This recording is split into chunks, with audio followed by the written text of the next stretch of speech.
All right. Good morning, everyone. It is a beautiful morning out there. I think it's going to be a beautiful day. Thank you, Fred, for turning that around. And it's a perfect time to talk all things Rotary and all things Madison today. So we'll go ahead and get started. We're going to start with the invocation, and Mr. Al Sullivan will be gracious enough to lead us in the invocation. So, Al, if you don't mind coming up here, please, and then following up with the Yes, sir. pledge. Just to remind you where to go. Okay, bow with me, please.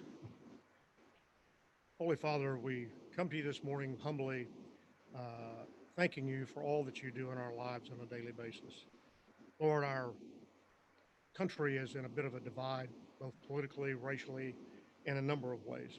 We just ask that you touch the heart of the people who have been elected nationally and locally, that they might work in the spirit of Rotary, service above self. Uh, we ask all this in Jesus' name.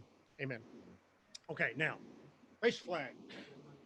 I, I pledge allegiance to the flag of the United States of America and to the republic for which it stands, one nation, under God, indivisible, with liberty and justice for all. Hua.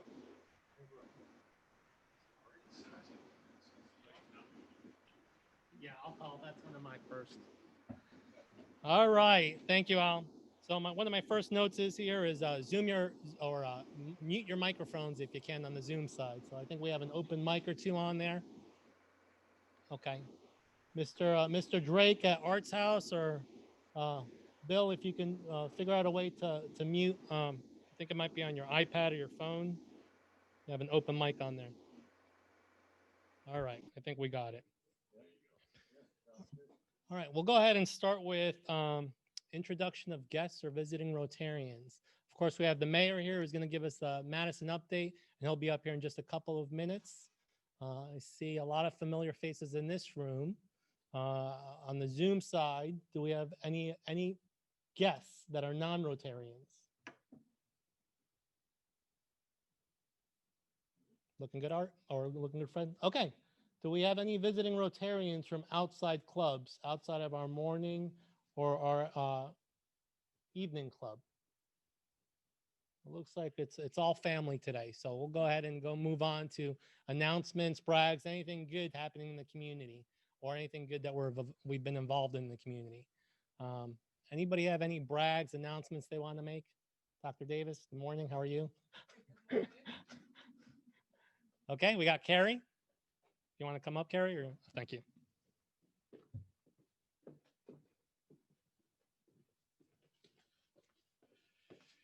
Hey, so good morning. The brag is through Patrice O'Donnell, who gave me the recommendation, and Emily McIntosh, we are going to get Interact back up and running at Bob Jones.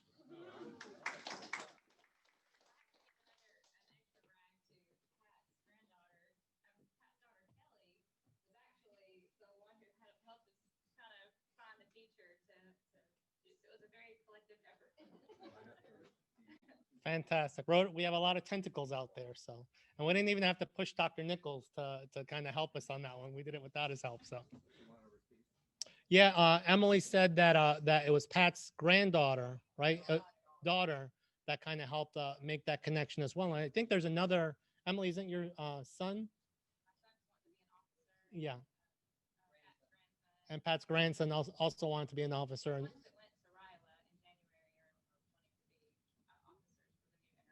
yeah, so the members that we have or the participants of RILA are the ones that are interested in starting the Interact Club at Bob Jones. So again, RILA is kind of a pathway to getting that youth involved. So awesome news there. Glad to get that from Carrie yesterday. Any other announcements or brags that are? Hey, Peter. Yes. Peter, could you say a word or two about people wanting to serve on the board next year? Of course. Yeah. So we'll go ahead and move into club business, and then if anybody has any other brags or announcements, please just chime in. If you're interested in serving on the board, please or any leadership position, please let Chris know or Larry know. We're going to be, the Past President's Council, I think, is meeting on Monday, this upcoming Monday, to kind of start selecting next year's board of directors or making recommendations for next year's board of directors. So if you're interested in any kind of leadership position, whether it's next year or the year after, just let us know. We don't know unless you tell us. Or even if you want to volunteer somebody or just kind of say this person would be great for this position, let us know as well. Let Larry and Chris know. We're going to have those discussions on Monday. So on Monday, and then Chris will get those list of officers that you'll kind of mention or talk to. I think we'll make our decision on the next leadership for our club in December, sometime in December, late December. Is that right, Chris? Anything else? No, thank you very much, Peter. Okay. So I have a couple of things on my punch list here to kind of mention, and folks can chime in that are running them. This Saturday, we have the Rainbow Mountain Cleanup at 8:30 a.m. The Satellite Club is spearheading that for us. Bailey, is there anything to add to that? I saw you on the Zoom there. I think it's just a pure cleanup. We're not making new trails or fixing the trails. We're just cleaning it up. Is that right? Excuse me. Good morning. That's correct. Do we need to send you who's going to be there, or do we just show up at 8:30 a.m.? Just show up at the trailhead. We'll have everything. Just bring some water and a mask if you need it. Okay. So Rainbow Mountain Cleanup, 8:30 a.m. this Saturday. Dan Proctor sent me something with Toastmasters. We have a Rotary alliance with Toastmasters, and our Rotary came out in their upcoming or their latest magazine. So Cynthia's going to share that out, and I think there's an article in there that talks about the alliance, how the partnership works. So if anybody's interested in reading that, I haven't had a chance to read it yet, but it's out there. So Cynthia will share that with the club. Life Skills Lab at K-Tech. So do we have Bill Holtzclaw on here? Yes, we do. Bill, are you with us right now? Yes. I am. Yes, I'm here. Just had to figure out how to unmute real quick. All right. So I know we're requesting maybe 1 or 2 Rotarians still to assist with that. We have a couple Rotarians, including Chris McBride and a couple other ones that are going to help with that. And are we still looking? And Larry's going to help, and Chief Bailey, of course, is going to be there. Where we're providing ethics and life skills training to the next K-Tech class. That's November 10th. That's Marine Corps birthday. November Happy 10th. birthday. Thank you. Happy birthday to you too. Thank you. So you're still looking for 1 Rotarian to help with that? Yeah. Hey, look, real quick. This will be our third time presenting this to the students. There's only 6 students. They range in age from, if memory serves, 18 to 33. It's blocked out for 3 hours. We'll spend 2.5 tops. The presentation is basically already done. We just kind of work off that boilerplate presentation slide deck and just kind of pass between each other. We are doing it in person. It's located on Castle Drive off of Slaughter Road there in Madison. At the Kids to Love is where K-Tech's located. And if somebody wants to participate, I gave you my email address, Peter. So if somebody wants to participate, if you'll see Peter and just let him know, and we'll 1 more tops to be honest with you, because with only 6 students, and we don't have more Rotarians there than students, which we actually have had in the past. But it's a great experience. Thank you. Okay, thank you, Bill. All right, so just let me know if you want to participate in that one. I think they have 3 or 4 folks already, and your part will probably only be 10-15 minutes. Christmas tree expo. This is a busy Thanksgiving and Christmas, as it always is. Not stuff in person, but stuff that we're still involved with, which I'm proud of. Christmas Tree Express. I think that's a newer thing that's come up. Sarah, did you want to mention that? What we're doing with Christmas Tree Express? Is there something to share there? Hey, Peter, we'll get something out on that real soon. We are looking for folks to help us decorate the tree. It's going to be a very scaled down event this year due to the pandemic. And also just want to make sure everyone is aware that the Christmas parade for this year is canceled, and we are going to be reusing our Christmas card from last year's Christmas card lane. That's the way Madison Arts Council has everything set up. So we should be pretty much good to go on that. I'll have something out on the tree soon. Okay, thank you, Sarah. More to come on the tree. And Thanksgiving, switching back to Thanksgiving, I should put these in order. Thanksgiving baskets, Melissa. I'm here, Peter. Yeah, how are we doing? We're doing good. We've probably collected maybe from about a fourth or a third of our members. So you're welcome to mail your checks to me. Please make the checks out to me and not to Madison Rotary because I can't cash those to be able to purchase the food items. So you're welcome to Venmo, bring it by the bank, or send me a check in the mail to my home address. That would be fine. Okay, thank you. So please, of course, we buy about 30 baskets for families, Thanksgiving Day baskets for families with the money that Melissa's talking about. Normally, we used to buy the items that go in the baskets ourselves, but Melissa's going to try to buy in bulk instead and save us some money. So if you can just Venmo her or give her a check or cash for $20, her and I think Catherine will make all the purchases for the club instead. Peter, I'd like to announce that you brought me into modern age. It's my first Venmo. So it was, so it was Ron's first Venmo transaction. I'm going to be honest, it was my first Venmo transaction as well. I think Fred just downloaded the app to do the same thing. So Melissa's all bringing us into the modern age here with Venmo. Thank you, Melissa. You're welcome. All right. Somebody said they have no idea what we're talking about. Okay. And then the children's garden cleanup. We were talking about a date for the children's garden cleanup, and in that discussion, I think it was set for later this month, but we're going to postpone that a bit because Mark Jacobson read over the contract of the original agreement, and the city's supposed to do a little bit more work on that than it's been done. So Sarah's reaching out to the point person on that, or continuing to reach out. And I think they may do that maintenance that we were going to do, like weed and treat the brush and things like that. So more to come on that. Let Sarah talk to them, kind of let them walk the grounds, and then we'll see if we need to do a cleanup date on that. So just a postpone on the children's garden cleanup for now. Note that the mic at the podium does not seem to be on. Okay. Let's see if let's make sure thank you for that note. Let's see if.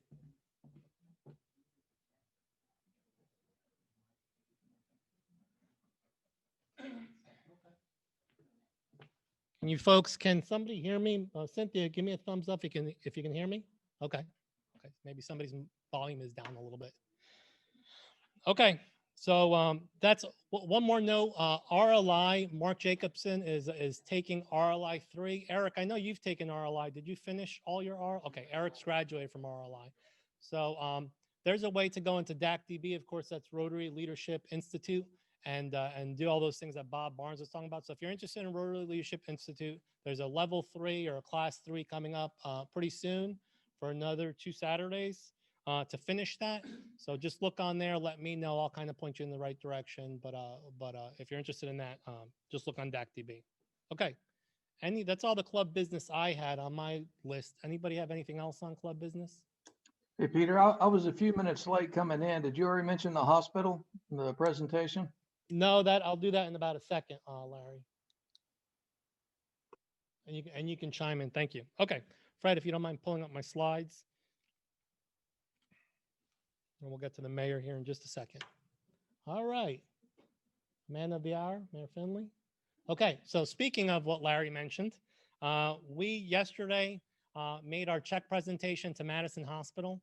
That's the money that we raised at Parrots this year, our kind of tweaked version of Parrots to try to be more socially distant. And we were able to raise over $15,000. And of course, when we met with Madison Hospital, we asked them what their needs were. So Larry specifically asked them what their needs were.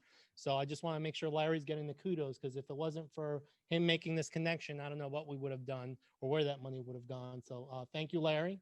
And he asked Mary Lynn, what they needed. And a transport ventilator was one of the tops of the list. And that's about $15,000 to the hospital. So transport ventilator can be used. I talked to Mary yesterday. Can be used, of course, transporting patients that need this respirator to other places, other hospitals. But she also said when they run out at the hospital, they can take it to the ER, they can put it in a room. So it's multi-purpose. They can use it for more than just transporting. So having this extra ventilator, and what she mentioned yesterday was they've been renting it. because they just didn't know when COVID was going to end. They didn't want to increase their capital expenses. So they've been renting 2 transport ventilators, and our donation yesterday is going to allow them to purchase one. So what you see there, and that's what the transport ventilator looks like right in front there. And the folks behind, aside from John Postle, who will, of course, our fantastic Parrots Chair, and Larry, who was kind of helped put us together as our previous president when we were planning this, and then Mary Lynn in the front. And then the ladies behind there are the respiratory therapists that are actually going to use the machine. So they came out and they thanked the club, and it was great to see who's actually going to use it.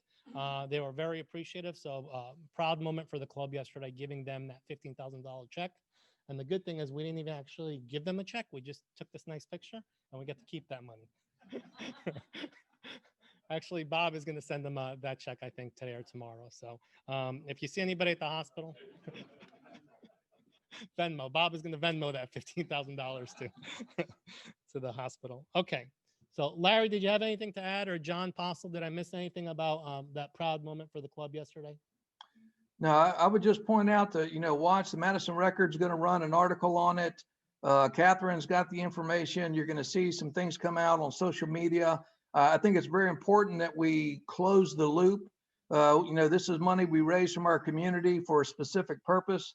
So it'd be really important when you see any post, either on Facebook, wherever it comes, that you share that out so that we can really spread the news throughout the community so they can see the end result for their donations. Thank you. John, are you on there? Yeah, I'm on, and I don't have anything else to add. I think Larry covered it all. So just thank everybody very much for making this this happen, and really appreciate the club's support. Fantastic. Thank you, John. Thank you, Larry. Okay, next slide. So November, or this next week in November, is a busy week for celebration. So we'll just honor a couple Rotarians here. So it's Miranda's birthday in a couple days. Ed, just a reminder there, Dr. Nichols. It is? Oh my God. Thank you. You still have a couple days there, 2 days to make it happen. If you have Amazon Prime, it shouldn't be an issue. Okay, and then I'll Venmo the money. I think we are all Venmo experts by the end of this meeting. Okay, Carla, happy birthday to you. A couple days later, November 8th. And Dr. Davis, you and Carla share a birthday. So also November 8th, happy birthday. Chris, Amy's husband, will be having a birthday on November 9th. Mark, who's with us on the Zoom side, November 10th, Marine Corps birthday, and Mark's birthday. Happy birthday, Mark. And Martina, Emery's better half, will be also November 10th. So a lot of birthdays over this next week. Happy birthday to all of you. A couple wedding anniversaries. Bob and Denise Barnes. Bob just had to leave here for another meeting, but he's been married to his wife for about 28 years on the 7th. And then Carla will be celebrating not just her birthday, but her anniversary with Stephen on the 10th. So that's 1 year anniversary for Carla. So congratulations, Carla, on your birthday and your anniversary. Okay, a couple of member anniversaries. I know Art is with us on the Zoom for the second time in a row. So Art, you've been with the club 18 years on the 7th. Congratulations. You've been a Rotarian for 22 years because you were a member of a previous club. So congratulations, Art. We love to have you. 18 years with the club coming soon. And then Larry, I guess you and Art joined on the same day. You might have mentioned that, but you've also been with the club for 18 years. So congratulations, Larry. And then Don, time flies when you're having fun. 6 years you've been with us. So congratulations. Okay. 6 years have flown by. Just upcoming activities. Of course, today we have the mayor. On Saturday, we have Rainbow Mountain Cleanup. Board of Directors meeting. If you have anything to share with the Board of Directors, feel free to join us for that meeting. Just let me know. We have the Monarch Butterfly Migration Talk coming soon. Mazda Toyota. And of course, no meeting on Thanksgiving. So happy Thanksgiving. So mark that on your calendars. That's all I have before, if you want to stop sharing that, Fred. And we'll call Al, the man of the hour, back up here to introduce our mayor. So, Mr. Sullivan.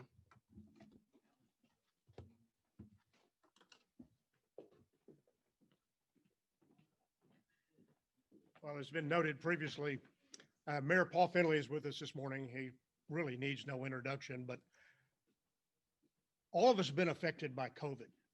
Our communities have really been affected. Business has been affected. And so what you see in so many cities today is that the revenue is down. Well, that's not true here. When Mayor Finley took office in 2016, he worked with the council. Mayor and council had been somewhat divided before that to make sure they were working collaboratively. Anyway, together, early in the morning sometimes. So I think that kind of is a good segue to a guy who has done a lot for this community, now elected for another 4 years, is going to carry that flag and take us just the next step. So Paul, congratulations, you get to stand up here. All right, I'll turn that up a little bit, see if it helps those guys. Well, first and foremost, good morning. This is the new and improved USA, but Madison, Alabama, and I love what you guys are doing as far as having a Zoom meeting, but also having people in person. I can tell you right now, it's one of the biggest things I miss is just people together and the bond. And I think it's one of the strongest things that not only the Madison community, but the Huntsville-Madison County community had is, we just did things because we shared information, we focused on what was most important, and then we attacked problems. And a lot of times it's hard to do that virtually, but we're all learning kind of the new normal of what we do. And I also want to thank you guys in Rotary, the groups that focus on our community, that bring your collective minds together for the common good are so appreciated. And you guys continue to make a big difference. And when I see anniversaries of 18 years and 20 years, that means you've been a part of a group that's giving to our community, and we thank you guys. So I'll go through real quickly and then open it up for questions. First, I'll start by just saying how proud I am to be mayor. It is an incredible community, and with 3 sons who basically all are back in this area, are getting close to back in this area, 27, 24, and 21. As with many of you, probably the thing that makes me the happiest is knowing that they want to come back, that they want to be back in this area and then grow their families. So like right now, my oldest one, he doesn't need to be in Madison. He's down in 5 Points because it's closer to the action. But, at some point when he decides to have children, he's going to find a way into this community. And that's just how things work. I'm excited in the case of our new council. We had 3 new council folks put in Monday night, along with the 4 who had already been in office. So it's a team now that is going to work together. And I think one of the things that came out of this election was, there's a couple things, but let's start with, the biggest thing that everybody is greatly concerned about is managing growth. I mean, there's just no question about it. And we have been for a while. When we came back into office in 2016, we recognized that. And we stood up a growth impact committee that could define who Madison was going to be 4 years, 10 years, 20 years from now, how fast we were going to grow to help our schools with the problem that they had. There's a lot of things that have been put in place to support the city as far as managing growth. But what I heard loud and clear in this election is not everybody heard that or was a part of that or is confident that we have a game plan to manage that. So one of the things we've committed with this council is we're very quickly going to have a work session that has a two-way communication that helps us understand what they heard as they were knocking on doors, helps them understand what we've already put in place based on just a game plan of success, and then find out where we need to meet in the, if there's anything we need to do. And, one of the things we talked about with our department heads Tuesday morning was what we should all be doing. And that is, be open-minded to a new group of folks looking at things with a different, set of goggles on. Don't be defensive. And a lot of times I tell them that, so I tell myself that.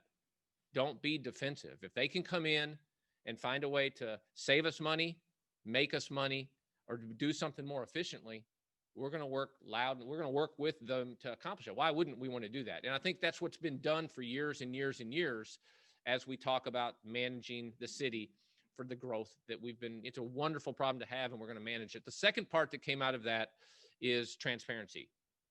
And transparency in a couple of different ways. But the biggest one to me was making sure that our community could get connected in any way that they wanted to. A lot of times they were saying, we didn't know that. We didn't know you had a growth policy. And, you know, sometimes you have to take responsibility for not pushing that information out. Sometimes they have to take responsibility for not really focusing on that until it got to an election. Regardless of how that we got to that point, what we have already done is stood up a link on our website that basically says Transparency 101 and helps you understand all the different ways that you can connect into the city.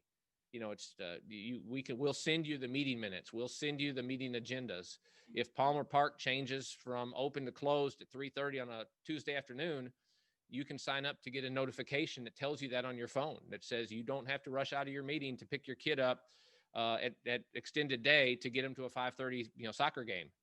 You know, it's closed. You know, those types of things that we're going to push out to the community and continue to do a better job of. So with this new council that's come in, we're committed to continuing to make our city better. Where we've already done some things, and maybe to update you guys on a couple of things that are going on. And I said this Monday night, you know, I can see 4 years from now, a lot of really positive things that are going to be in place that we're going to finish what we started. I think there's a chance that Zert Road could get done by then. We don't manage that, but you can see they're finally making some progress there. And I joke on that because then I say there's two real big projects that are happening right now that are moving along pretty quickly. And that's Sullivan Street from basically Madison Boulevard up to the new Sealy project up to Kaiser. And then Hughes Road that'll take us from Plaza all the way through Eastview and 5 lanes. So both of those are 5-lane projects that are being done right now. There'll be paths on both sides of the road for walking. You know, so we're going to continue to do big road projects in our budget, which I'm very proud that we just passed. We're also have some other things. The roundabout at Gillespie and Balch is in this year's budget. We will do it internally, so we save money and get it done more quickly, but we'll put a roundabout there.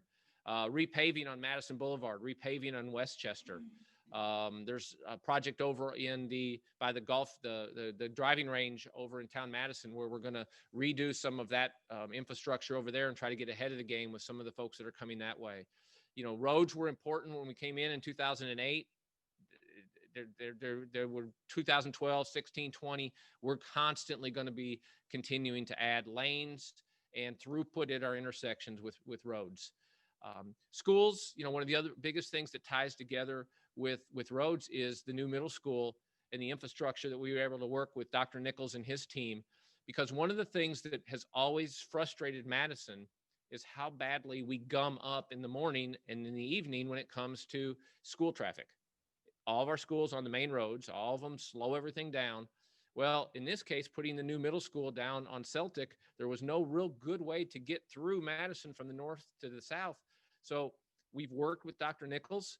They, in turn, have helped fund an agreement where we'll put some major infrastructure in to play off of the 5-laning of Sullivan Street.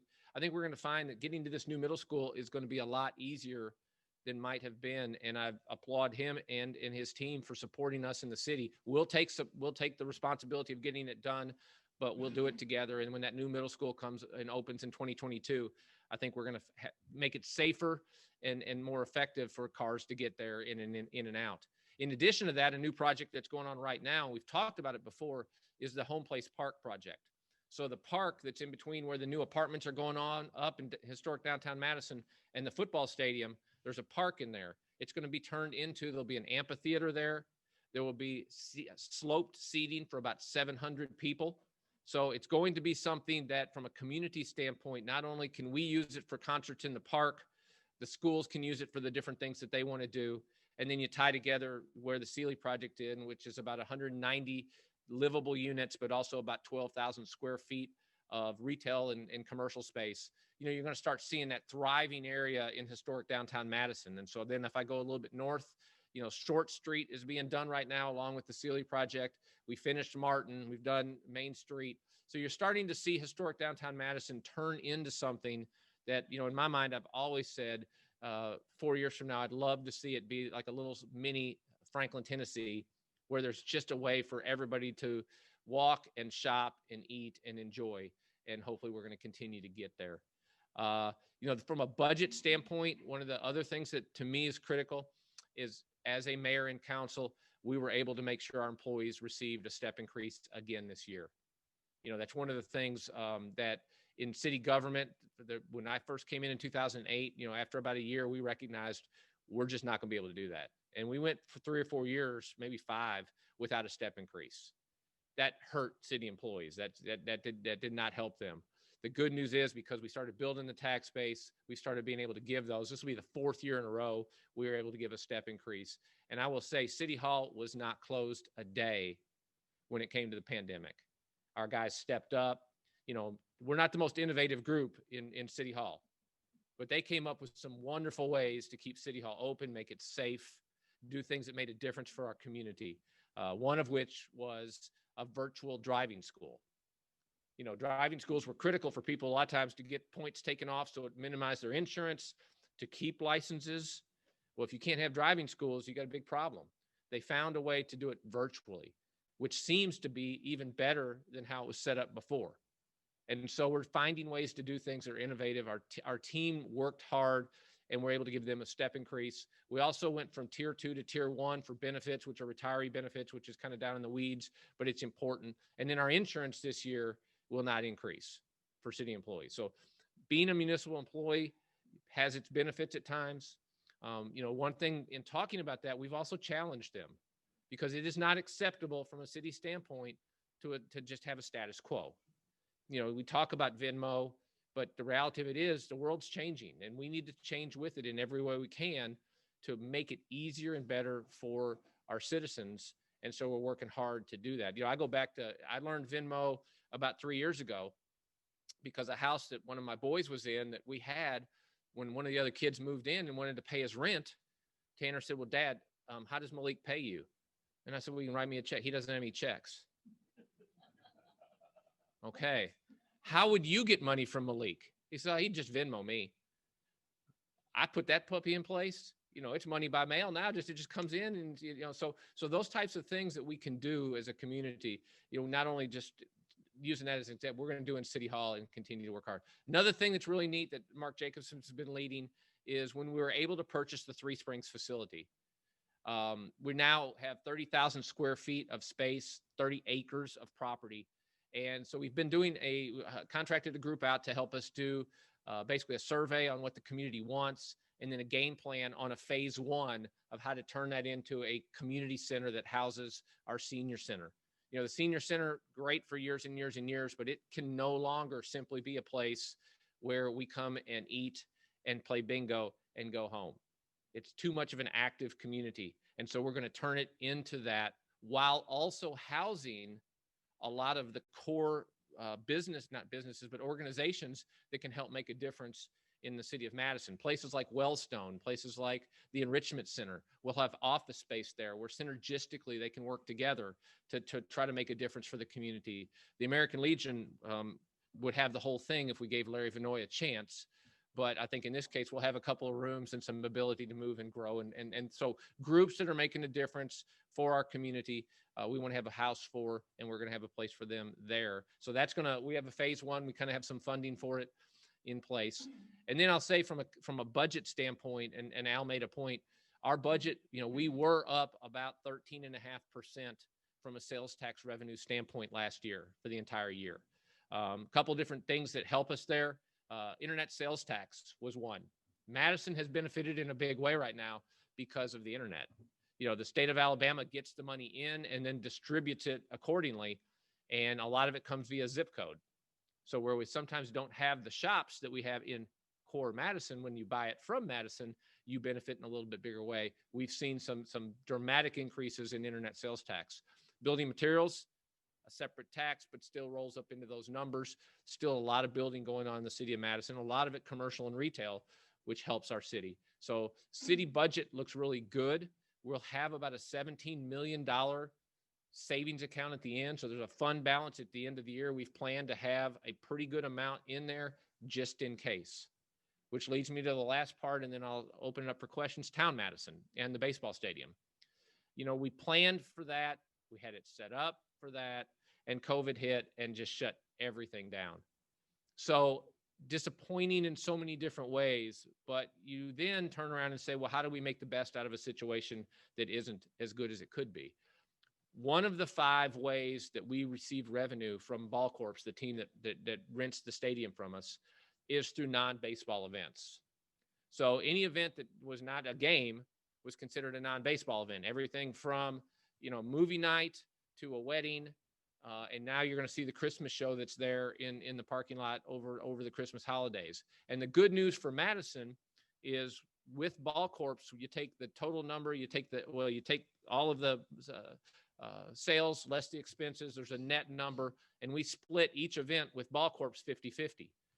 Well, they've learned how to do those far more quickly than they were going to because of COVID.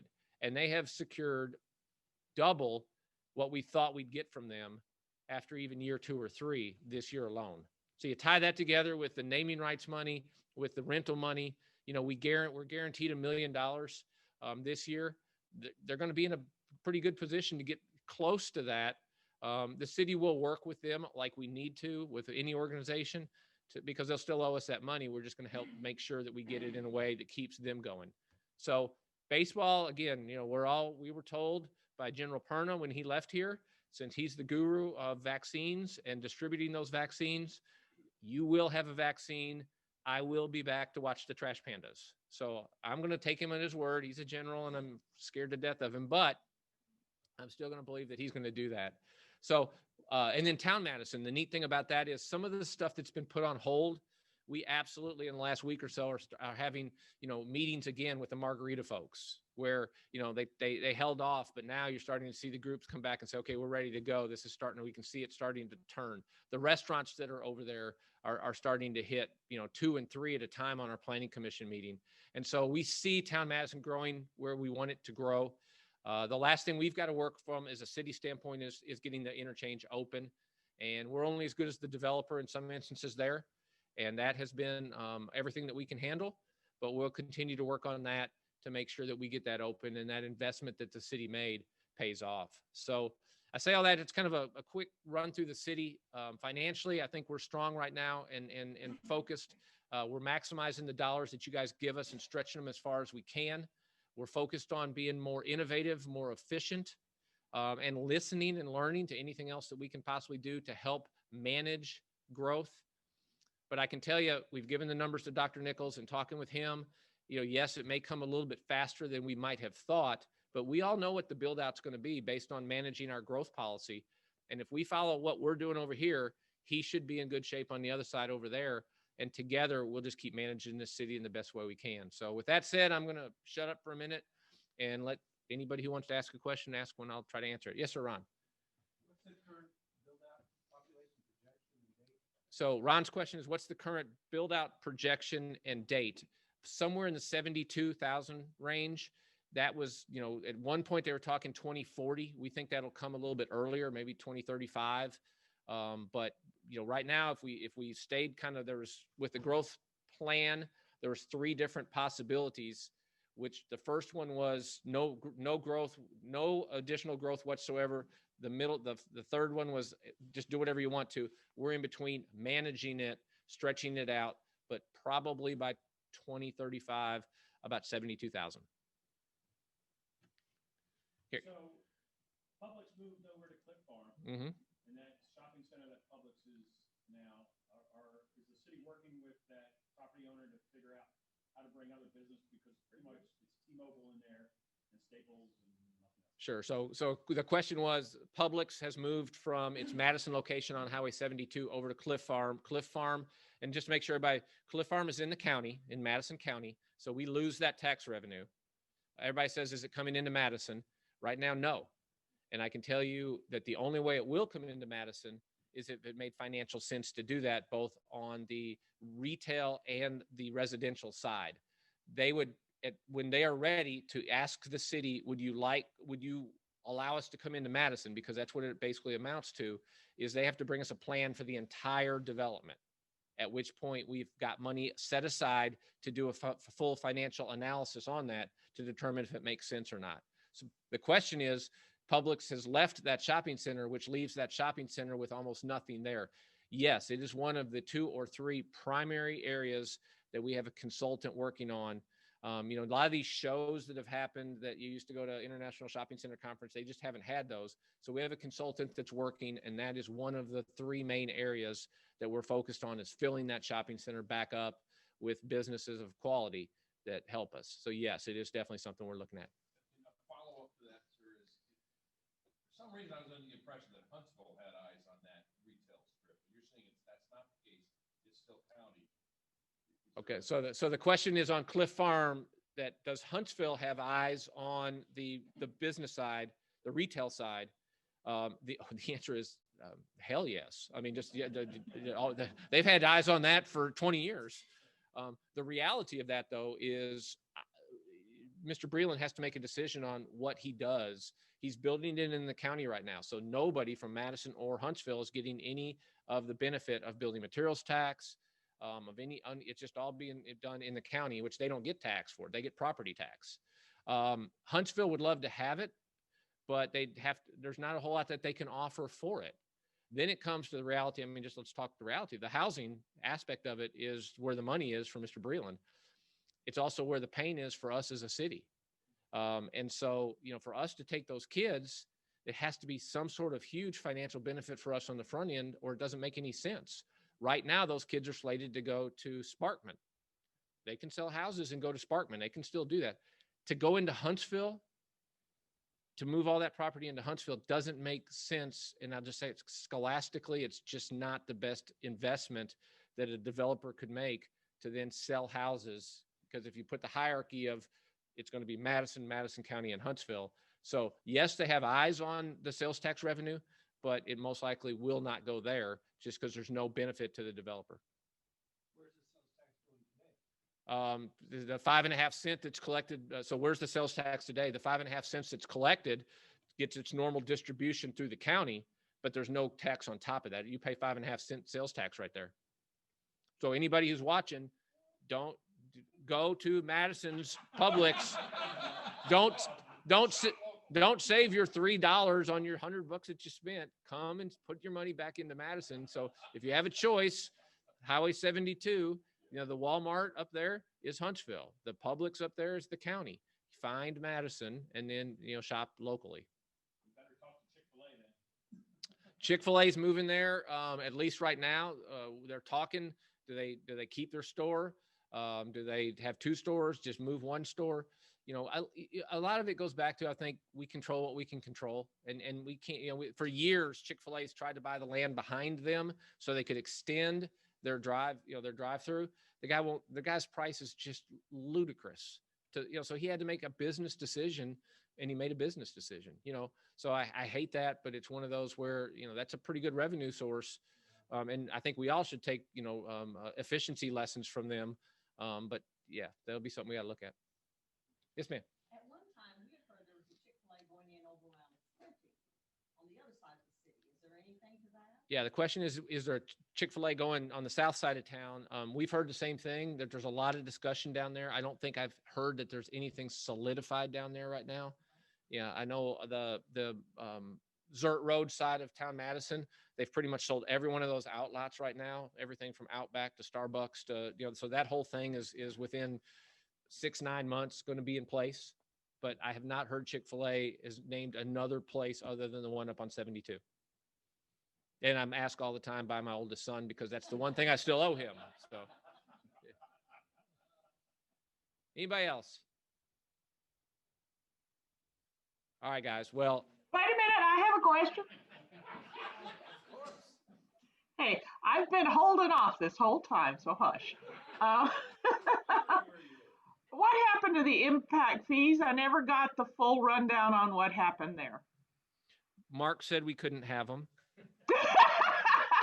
Well, you tell Mark that's not an answer. The truthful answer is, well, that is the truthful answer. But what kind of came out of those was, in looking at the analysis, I think if we in Madison would have had our choice, we would have most likely put impact fees in place for the residential side of things, and then not necessarily done it for the commercial and retail, because it is an inhibitor to the cost of them coming to the city. What we learned through hiring the consultants that we did is that's illegal. You have to, so what we did is we took an understanding of where we thought Madison was going to grow. And as we grew to 72,000, what other pieces would we need? What would fire need? What would police need? What would recreation need? What would public works need? So you had those schools, put those numbers in there. For every time that you wanted to charge something to the residential side, you had to do it also for the commercial and retail side. And the only things that didn't necessarily impact them was recreation and the library. Everything else you had to go. So as a community, we recognized short term, it's not worth trying to slow residential down, knowing that, you know, all we're doing is passing along a fee and we're getting some money for it, versus slowing down the retail and commercial, which long-term makes a huge difference for the city. So at the initial side is it wasn't worth putting the impact fees in if we were still diligently focused on building our commercial and retail business. I think it's one of the things that we're going to review when the new council members are in and talk about and see where if they agree. But that's the reason we didn't put them in so far. And one of the things about that too is it can't be used for operational monies. It can only be used for capital. So one of the things that we did for the schools, because a lot of this was driven by the schools, they have the capital money that they need for the schools based on the property tax. Where they're struggling right now in some instances is the operational side of things. They couldn't have used this money for the operational side anyway. So that's where we are. We'll revisit it again when this council's in place. And if they decide that's what we need to do, then that'd be a discussion that we have. But there's a benefit and a risk. And right now, from a city standpoint, the risk of not being able to accomplish some of what we wanted to outweighs adding a little bit of more money, because we're already slowing growth down through the growth policy with the developers. We're saying no in a lot of different places. And if a development does come in, basically we're making it stretch out 5 to 7 to 10 years to be able to keep that growth on its path. Okay. Thank you. Yep. Good. Thank you. Hey, thank you so much for having me. I appreciate it. All right. Thank you so much to Mayor Finley. We always appreciate his update. He's been here several times. So I'm glad to be a Madisonian, proud to be a Madisonian. Okay. Is there anything else before we close with the four-way test? Anything on the Zoom side? All right. I think we've met our time. So let's stand for the four-way test. Of the things we think, say, or do first. Second, it's a fair to all concerned. Third, will it build goodwill and better friendships. And fourth, will it be beneficial? Okay, thank you all. Have a great Thursday. See y'all on the Zoom side. Have a great day.